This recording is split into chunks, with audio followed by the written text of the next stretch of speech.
আলু আর মসুর ডাল দিয়ে ক্রিসপি পেঁয়াজু রেসিপি শেয়ার করব আপনাদের সাথে আজকে।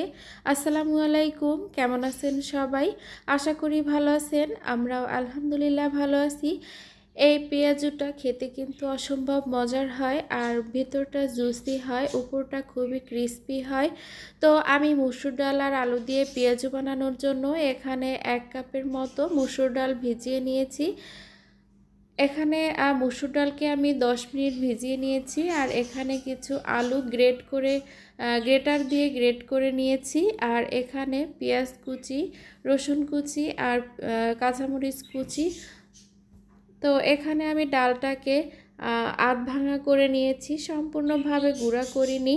আর স্বাদ মতো লবণ অ্যাড করে দিয়েছি, হলুদের গুঁড়া দিয়ে দিয়েছি আর সামান্য একটুখানি মরিচের গুঁড়া আর গরম মশলার গুঁড়া অ্যাড করে দিয়েছি। এখন এখানে দিয়ে দিচ্ছি কাঁচামরিচ কুচি, রসুন কুচি, পেঁয়াজ কুচি। আপনারা চাইলে এখানে শুধু মসুর ডাল দিয়েও করতে পারেন। তো আমার কাছে মনে হয় আলু দিলে বেশি ভালো লাগে, তাই আমি আলু দিয়েছি। এই তো এখন দিয়ে দিলাম আলু গ্রেট করা আর এখন হাত দিয়ে ভালো করে মাখিয়ে নেব।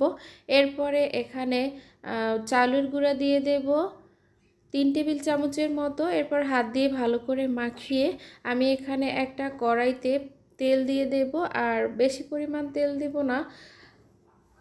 এই তো এখন হাত দিয়ে পেঁয়াজুর শেপ দিয়ে পেঁয়াজগুলো দিয়ে দেব তেলের মধ্যে। আপনারা আপনাদের পছন্দ মতো শেপ দিয়ে নিতে পারেন, আপনারা ছোটও দিতে পারেন আবার এর থেকে বড়ও দিতে পারেন। তো আমি মাঝারি সাইজ করে দিয়েছি। এই তো একটা সাইড ভাজা হয়ে গেছে, এখন আমি একটা কাঁটা চামচ দিয়ে ভালো করে উল্টে দিচ্ছিলাম, অপর পাশটাও ভেজে নেব। আর চুলার আঁচটা কিন্তু একেবারে লোয়ে রেখে ভাজতে হবে। তো একটা ব্যাচের পেঁয়াজু আমার ভাজা হয়ে গেছে আর দেখে নিশ্চয়ই বুঝতে পারছেন কতটা ক্রিস্পি হয়েছে। এই তো এখন তেল থেকে আমি পেঁয়াজগুলোকে উঠিয়ে নেব। খেয়াল রাখতে হবে চুলার আঁচটা যেন লোয়ে থাকে। লোয়ে থাকলে পেঁয়াজুটা কিন্তু একেবারে ক্রিস্পি হবে আর হাই হিটে ভাজতে গেলে পুড়ে যাবে। তো এরপরে আমি দ্বিতীয় ব্যাচের পেঁয়াজগুলো ভেজে নিয়েছি। তেল থেকে এখন পেঁয়াজগুলো উঠিয়ে নেব।